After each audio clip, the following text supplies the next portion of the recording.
Hello everyone, welcome to Bajirao IAS Academy, the Hindu news analysis.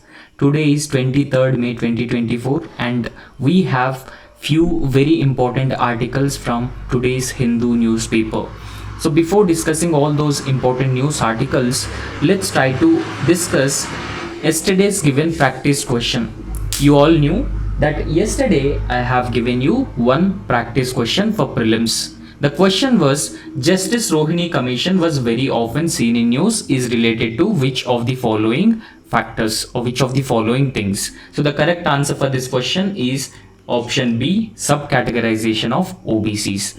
Justice Rohini Commission was tasked with the subcategorization of OBCs or making recommendations on subcategorization of OBCs. Now I will tell you very clearly that understand OBCs is not a homogeneous group, and in fact OBCs include number of or numerous different castes across country, right? So Mandal Commission has recommended 27% of reservation for other backward classes. However, the problem is that a few well-off castes within the OBCs have been getting the majority share in the 27% of the reservation which is being given to the OBCs. So as I have already told you that OBCs is not a homogeneous group, and in fact there are number of castes which are included in the category of other backward classes, and within OBCs there are certain well-off castes or progressive castes, and at the same time there are also certain backward castes which have faced the historical injustice or caste-based discrimination. So in this context, so how can we share the 27% of the reservation among different castes within the OBCs? For example, within OBCs there are certain well-off castes. For example, Yadavas are considered as socially and economically progressive castes within OBCs. So since they are a well-off caste and a progressive caste, so they are getting majority benefits of this 27% of the reservation. But on the other hand, there are also certain poor castes within the OBCs. Now the Justice Rohini Commission will actually look into all these aspects and accordingly distribute 27% of the reservation among different castes within OBCs. For this particular purpose, Justice Rohini Commission was appointed. Now understand this, Justice G. Rohini headed a commission for the subcategorization of other backward classes. So what exactly is this subcategorization? I have already explained you this. However, understand this particular commission was set up in 2017 under Article 340 of the Indian Constitution. Under Article 340 actually empowers the President to appoint a commission to investigate the conditions for the backward classes, and taking powers from Article 340, Justice G. Rohini Commission was appointed for the subcategorization of OBCs. Remember, this is very important for your prelims examination as well as the mains examination also. So therefore, please pay attention to this. And as I have already explained that OBCs get 27% of the reservation in central government jobs along with the educational institutions. Okay, so it is very clear about this.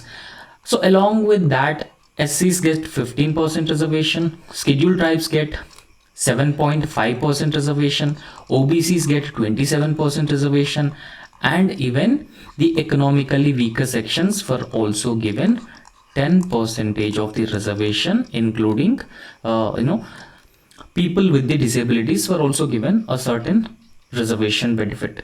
So OBCs get 27% reservation in central government jobs, educational institutions. But it is perceived that only few dominant caste groups, for example Yadavas within OBCs, a very few dominant caste groups among the OBCs are actually getting benefited from this 27% of the reservation quota. However, this subcategorization aims to create different quotas within the 27% reservation. Okay, so it will further categorize different castes with the different reservation bracket. Okay, so it will create quotas within the 27% reservation to provide more opportunities for the historically underrepresented and crowded out OBC communities. So that was actual aim of the subcategorization of OBCs, and for that particular purpose Justice G. Rohini Commission was appointed here. So today also I have one more prelims practice question. The question was, blue water policy was devised by which of the following Portuguese governor in India? So during the beginning of European settlements in India, we all knew that Portuguese were the one who first came to India. And in fact, one of the Portuguese governors that I have given here actually started this blue water policy. So please try to answer this question, and in fact it is also previous year question from one of the state PSC. So therefore try to answer this question in the comment section, and I'll be providing you the correct answer in the tomorrow's class. Right, so let's start our discussion with few important articles. The first editorial that is given in the Hindu is about the recent Russia and China bromance. Okay, so Russia-China bromance in the sense that Russia and China very often further enhancing or increasing their relationship, the bilateral relationship, at a significant scale. Now, what is the context of this particular editorial? The context is that a recent summit between Russian President Vladimir Putin and Chinese President Xi Jinping in Beijing. So the meeting took place in Beijing. So it marked the 75th anniversary of the bilateral diplomatic relations between both China and Russia. So both presidents met in Beijing, and that actually marked 25th anniversary of bilateral relations between China and Russia. And therefore, this particular movement has been highlighting deepening or further strengthening ties between Russia and China. And in fact, both the leaders have characterized this relationship as a relationship with no limits. And in fact, it is very important for us because it said that there will be a significant implications for global geopolitics, not just the global geopolitics, and even for countries like India also. So we are going to understand what exactly is this Russia-China bromance means for India, and at the same time the larger global geopolitics also. Now first we will understand the different phases within Russia-China relations. So if you go to the historical context of Russia-China relations, last 2 centuries, the relations between these two countries can be traced back to last 2 centuries. And in these last 2 centuries, both Russia and China have gone through the several phases of relations, whether friendly relations or volatile relations or conflictual relations. So they have gone through several phases of relations over the past 2 centuries. Now, when we talk about the 19th century relations between China and Russia, so 19th century actually saw a Tsarist Russia started expanding into China. So China in the 19th century was a weaker state, and taking advantage of this Tsarist Russia has started expanding into this weaker China. And in fact, this particular trend was also continued during the Soviet era also. So we all knew that before Russia there was USSR existing, okay, as Russia with its center. And the particular trend that we are discussing is also continued during the Soviet era also. And after that, within Russia-China relations, there is a certain ideological shift also. So ideological shift in the sense that after the establishment of this People's Republic of China in 1949, so this People's Republic of China was established in 1949. Now, after establishment of this PRC, so there was a brief period of Comitan Brotherhood. Now, Comitan Brotherhood in the sense that both Russia and China are heavily influenced by the communist ideologies. So therefore, there was a Comitan Brotherhood that was taking place after 1949. However, this particular relationship between Russia and China was disrupted due to ideological and geopolitical differences that have arisen between these two countries. So one such example was Sino-Soviet split in 1960s. So this is another phase of relations between Russia and China. And after that, now in the 21st century, we have been seeing the bromance between both Russia and China. So both have been significantly stepping up or enhancing their bilateral relationships. So the current phase of Russia-China relations was started in 2012 with increased US-China tensions. So increased US-China tensions in the sense that now China has been posing challenges to US hegemony.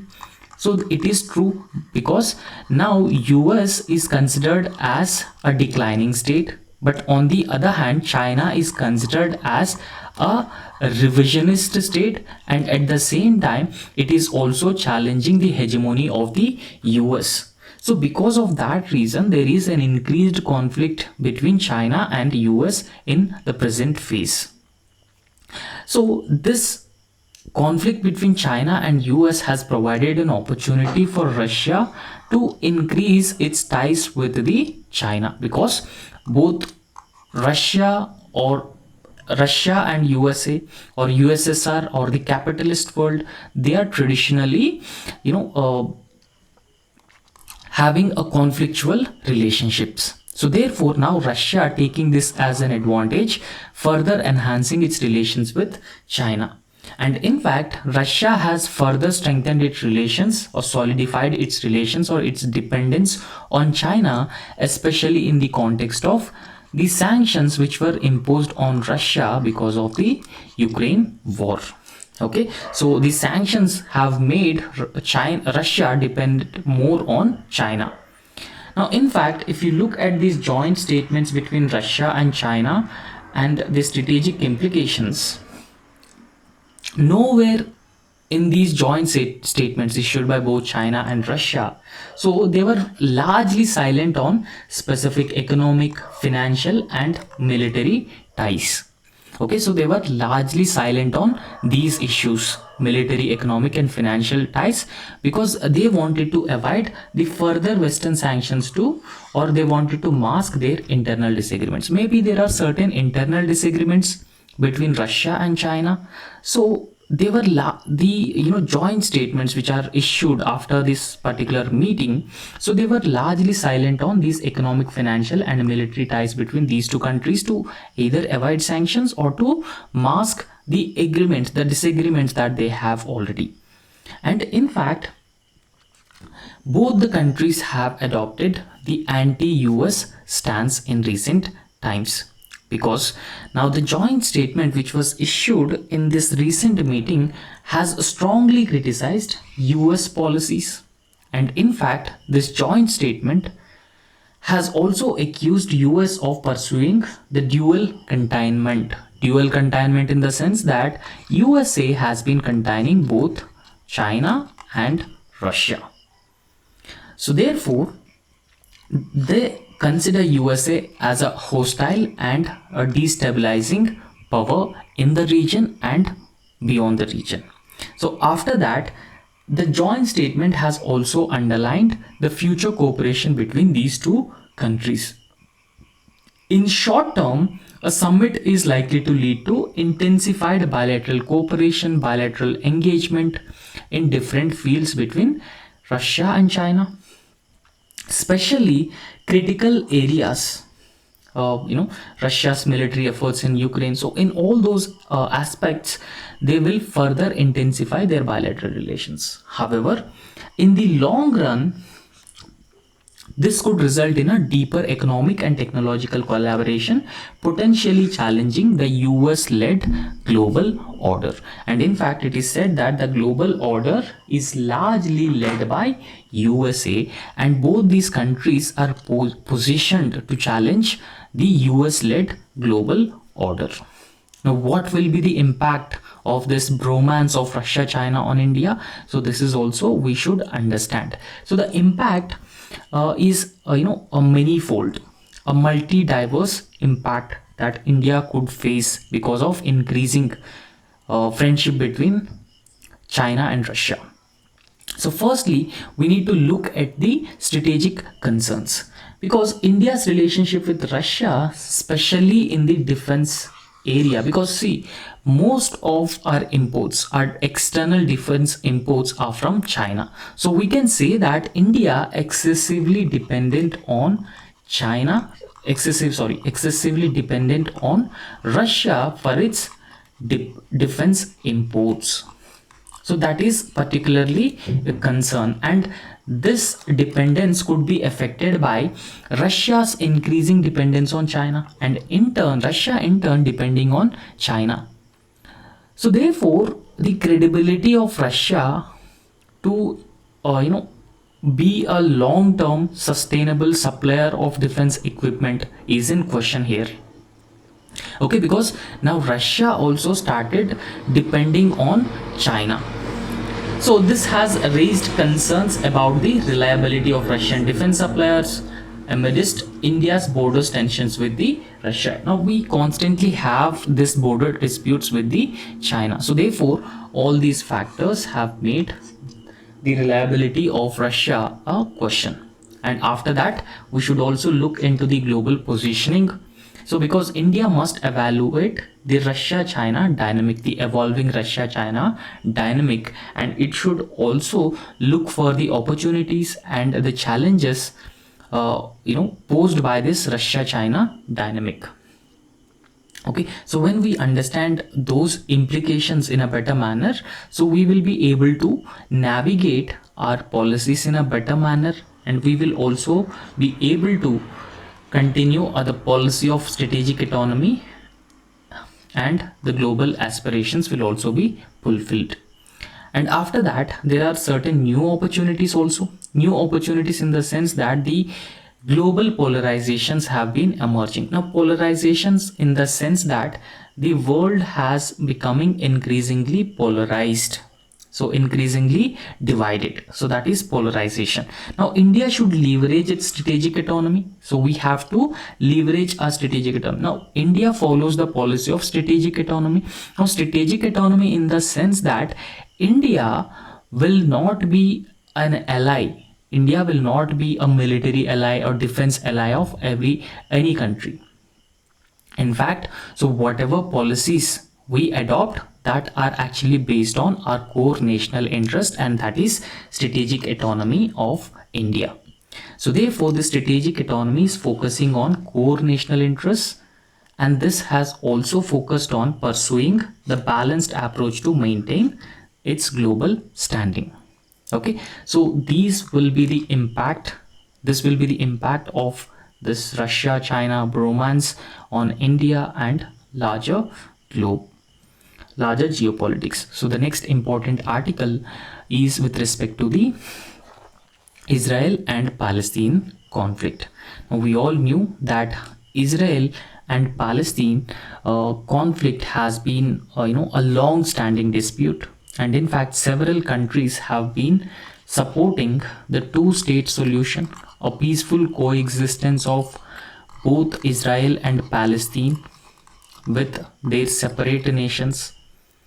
Now we have also seen that Hamas, a militant group which is based in Gaza Strip of Palestine, has attacked Israel, and many countries have condemned Hamas attack on Israel, and they have also considered this Hamas a terrorist organization or terrorist group. Now after Hamas attacking Israel, Israel has also retaliated this attack in a brutal manner. Okay, so in fact these attacks by the Israeli defense forces still continues throughout the West Bank, okay, sorry, Gaza Strip. And in fact several countries have appealed Israel to stop attacks on Gaza Strip civilians, because there were a humanitarian crisis that happened in the Gaza Strip and number of people were also died, civilians died in Israel attacks of Gaza Strip. So further continuation of this, recently one important development came into force or came into light. So that is the European countries including Ireland, Norway and Spain set to formally recognize Palestine. So now these countries announced that they will formally recognize Palestine as a separate nation. Now we'll briefly understand the context of this particular article. So we all knew that Ireland, Norway and Spain are European countries, and they have announced on Wednesday that they will formally recognize the state of Palestine. Okay, so even as reports have been suggesting that Israel has been pushing its way further into the Rafah in southern Gaza. So when Hamas attacked Israel, Israeli defense forces have been retaliating in a very violent manner, and still Israeli defense forces have been continuing these attacks in a city called Rafah within the Gaza Strip. And in reaction to these European countries' statement on recognition of formal recognition of Palestine as a nation, Israel reacted furiously to this particular announcement, and in fact Israel has also recalled ambassadors from all these three countries. And in fact it is also said that these three countries including Ireland, Norway, Spain set to recognize Palestine on May 28. So it is expected that those countries would recognize Palestine as a separate nation on May 28. And in fact the recognition or recognizing a Palestinian state would actually lead to peace, reconciliation in West Asia. And Ireland also recognized Israel's right to exist securely and at peace with its neighbors. And also remember, this announcement is in line with the two-state policy of majority of the countries. The two-state policy objective or aim is to ensure that both Israel and Palestine existing side by side in a peaceful manner, and that would create a stability and peace in the West Asian region, because West Asian region stability, peace is very important for global energy security and particularly India's energy security, and at the same time the remittances also, and diaspora remittances and the security of the workers who are in the West Asian region. And apart from that, there should be no further military incursions, because still Israel has continuing its military incursions into Gaza Strip. So those countries have also said that there should be no further military incursions into Rafah by Israel or Israeli defense forces, and no further rockets fired at Israel by Hamas and Hezbollah. Now this Hamas is a militant organization, so that has been fighting against Israel for Palestinian cause, and this Hezbollah is a militant organization, that is a Shia militant organization that is based in Lebanon. Now, so this particular announcements by the European countries, these three European countries, actually came weeks after 143 countries out of 193 countries in the United Nations General Assembly voted for the full membership of the Palestine in the United Nations. So around 143 countries have demanded that Palestine should be given full membership in the United Nations. Now understand, as of now, Palestine does not have full membership in the United Nations, but recent resolution has supported by around 143 countries, and those countries have demanded a full membership for the Palestine in the UN. And apart from that, out of 3 countries, Norway is one country which is going to recognize the existence, or which is going to recognize Palestine as a separate state. So Norway has involved in peace talks between both Palestine and Israel from the beginning. So from decades. So that including hosting the beginning of Oslo peace process. Okay, so this Oslo peace process is known as a step in favor of peace, justice and moral consistency. Now on this image you can clearly see what exactly is this Oslo Accords, an Oslo agreement. So this is an agreement between Israel and Palestine.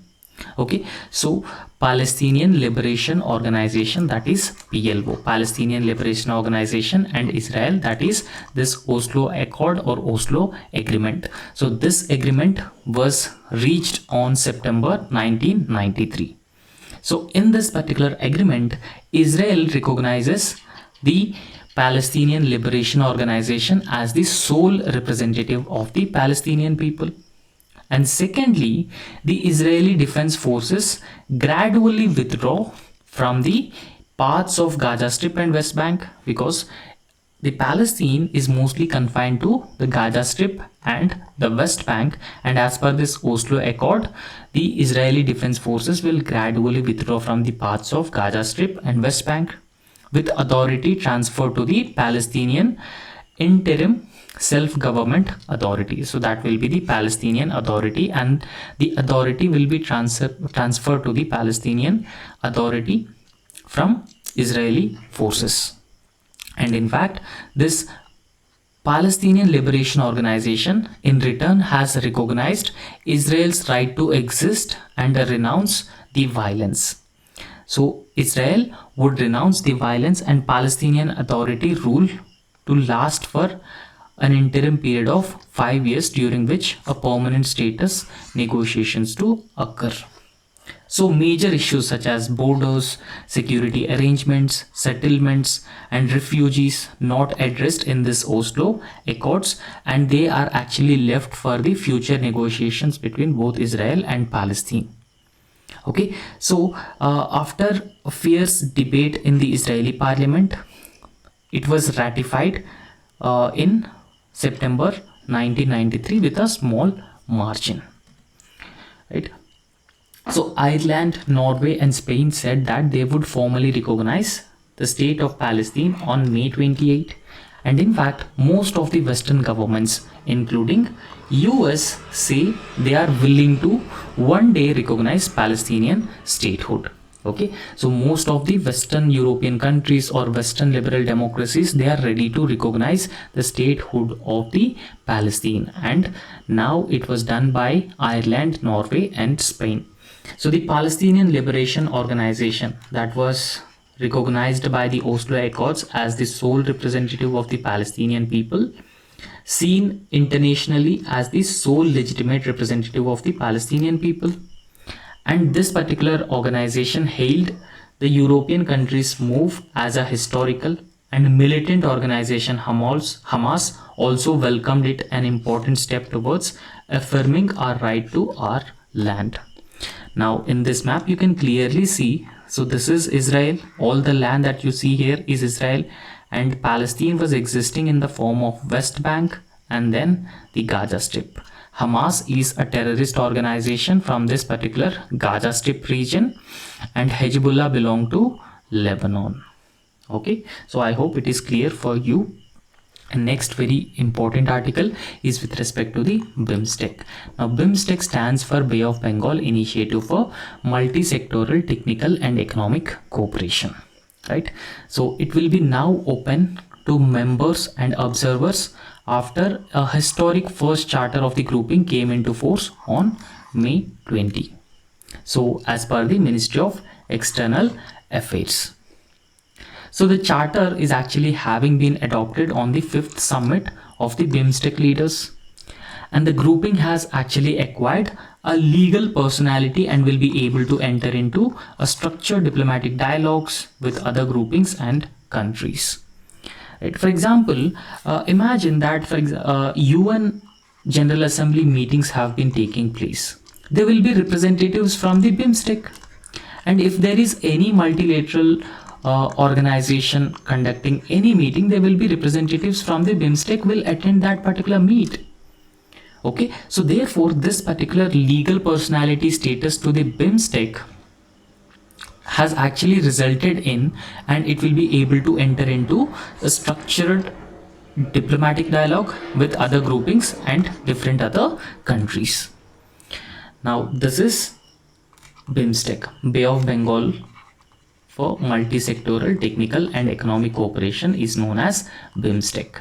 And in fact, this particular BIMSTEC actually consisting of most of the South Asian countries and including Southeast Asian countries also. So the countries are India, Nepal, Bhutan, Bangladesh, Sri Lanka, Myanmar and Thailand. So all these countries come together, comprises a Bay of Bengal initiative for multi-sectoral technical and economic cooperation, and it is an international intergovernmental organization between 7 South Asian and Southeast Asian countries. So total 7 South Asian and Southeast Asian countries come together. So they have formed this BIMSTEC initiative. So they actually housing 1.73 billion people, and they also have the combined gross domestic product, combined GDP of all these countries, including $5.2 trillion. So India alone has a GDP of around 3.8 trillion. Now what are the objectives of this BIMSTEC intergovernmental organization? So there are 14 main sectors of the BIMSTEC, along with the technical and economic cooperation between all these BIMSTEC countries. Okay, so along the coast of Bay of Bengal, sectors 7 to 13 were added at the 8th ministerial meeting in Dhaka in 2005, while 14th sector was added in the 11th ministerial meeting in New Delhi in 2008. Okay, so these are the 14 areas of cooperation between all the BIMSTEC countries. So go through all these 14 sectors. So they include trade, investment, transport and communication, energy, tourism, technology, fisheries, agriculture, public health, poverty alleviation, counter-terrorism, transnational crime, environment and disaster management, people-to-people contact, cultural cooperation and climate change. So all these factors are actually of 14 sectors where all BIMSTEC countries would cooperate with each other. And in fact, this will provide cooperation with one another for the provision of training, research facilities in educational and vocational and technical fields. And apart from that, it will also promote active collaboration and mutual assistance among all the member countries in different arenas, including economic, social, technical, scientific fields, to the common interest of all these countries. Okay, so as we already knew that the BIMSTEC actually comprising 7 countries in South Asia and Southeast Asia, and it was established in 1997 through Bangkok Declaration. So remember this is very important. So it was founded in 1997 through this Bangkok Declaration. Now what is the importance of Bay of Bengal Initiative for Multi-Sectoral Technical and Economic Cooperation? It actually accounts for 22% of the world's population, 2.7 trillion GDP. So it was a bit older because the combined GDP of BIMSTEC countries now comprises around 5.2 trillion, and 1/4 of the world traded goods across Bay of Bengal every year.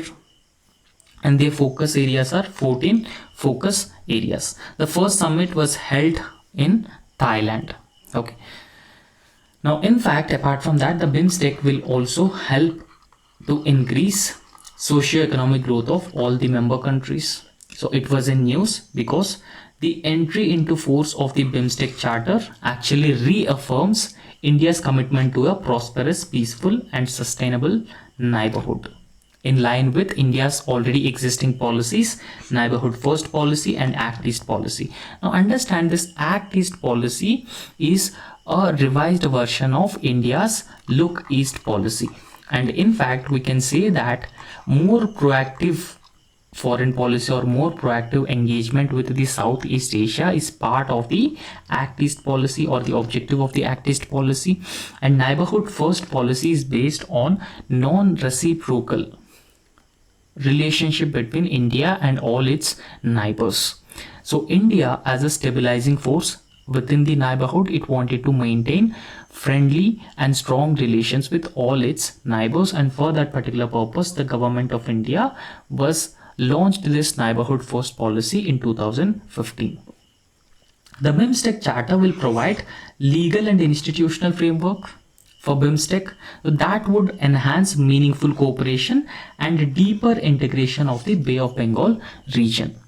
And in fact, BIMSTEC was formed in 1997, but for a long time, a common charter that could sum up the vision of this particular grouping. So that's all about the BIMSTEC and a common charter that was recently launched. Now the next important article is with respect to what is the value of attributing extreme events to climate change. Now climate change is very often in news, so we have been discussing about climate change also. Now tell me, what is a climate change? Climate change actually, so if we go by definition, long-term changes in the weather patterns is considered as climate change. Now what is the main cause of climate change? The main cause of climate change is increased CO2 emissions or carbon emissions into the atmosphere, and these carbon emissions into the atmosphere have the ability to trap heat and thereby gradually increasing the temperatures of the earth, and this phenomenon is known as the greenhouse gas effect. And the gases which actually trap heat were known as greenhouse gases, and this phenomenon is known as global warming, and global warming has been further driving the climate change, changing the existing climates and thereby resulting in extreme weather events like floods, droughts, cyclones, sea level rises, heat waves. So all these comes under the extreme weather events. Okay, so just a couple of decades ago, Intergovernmental Panel on Climate Change has actually argued that individual weather events could not be attributed to the climate change. And in fact, the science has been started evolving over a period of time. And in fact, now we regularly hear of researchers having been able to attribute some individual extreme events to climate change. So in case if any extreme weather related event takes place anywhere in the world, so that is being attributed to the climate change. And in fact, these attributions by the researchers are critical for the loss and damage process. Now what is this loss and damage? So loss and damage actually recognizes the damage or loss faced by poor and underdeveloped countries due to the extreme weather events or extreme events driven by the climate change. This loss and damage doesn't have a unique definition, but it is placed in a climate talks under the UN Framework Convention on Climate Change. So in fact, there are economically advanced countries and at the same time economically developing countries also. So these economically developing countries, in particular those that are particularly vulnerable countries, for example, we can say that small island developing states are particularly vulnerable countries. So these developing economies and particularly vulnerable countries across the world, especially in the global south, have been demanding this loss and damage fund. So why they are demanding this loss and damage fund? Because the present levels of historic injustice, the present levels of climate change, who are responsible? The developed countries are responsible for the present levels of climate change. Because of the industrial revolution, the greenhouse gases presence has significantly increased in the atmosphere. So since they are responsible, these small economies or developing economies wanted to make those countries accountable for their climate, because these developed countries are largely responsible for the present climate change. So they must pay this loss and damage fund, because the climate change has been creating a havoc in these small countries. And India is also considered as one of the developing country in the tropics or tropical regions, and is highly vulnerable to climate change and its negative impacts. The developed world is opposed to the idea of being held legally accountable. Okay, so they don't want to be legally accountable in court for any extreme events, since that could open a floodgate for the lawsuits. So no one wants others to make one country accountable, particularly themselves accountable. Now, what is this loss and damage? So this phrase refers to costs already being incurred from climate fueled weather extremes, impacts like rising sea levels, heat waves, floods, droughts, all those factors. So climate funding so far focused on cutting CO2 emissions, while a third of it, the climate funding, went towards helping communities to adapt future impacts of climate change. So this loss and damage funding is expected to cover the cost of damage that countries cannot avoid or adapt to. And in fact, a report by 55 vulnerable countries have estimated that their combined climate-linked losses in the last 2 decades, amounting to around 525 billion, or 20% of the collective GDP, and in fact this could further increase to 580 billion by 2030. Now, vulnerable countries, including the developing countries and small island developing states, they are known as vulnerable countries. And campaigners in these vulnerable countries have been arguing that rich countries that actually caused the bulk of climate change with their historical greenhouse gas emissions should pay for these poor and underdeveloped countries. Now, the actual impacts of the extreme weather events depend not only on the hazard or extreme event, but also on the vulnerability and the exposure of the population affected. Okay, for example, imagine that the coastal areas of India. So if there are more number of poor people, and if there is a higher density, and if there is no proper infrastructure, then of course we can expect that the impact would be much higher. The disaster that is being caused by these extreme events would be on much larger scale. So therefore, the actual impact of extreme events, they not only depend on these hazards or extreme events, but they also depend on the vulnerability of the people who are living there and exposure of the population who are affected by this.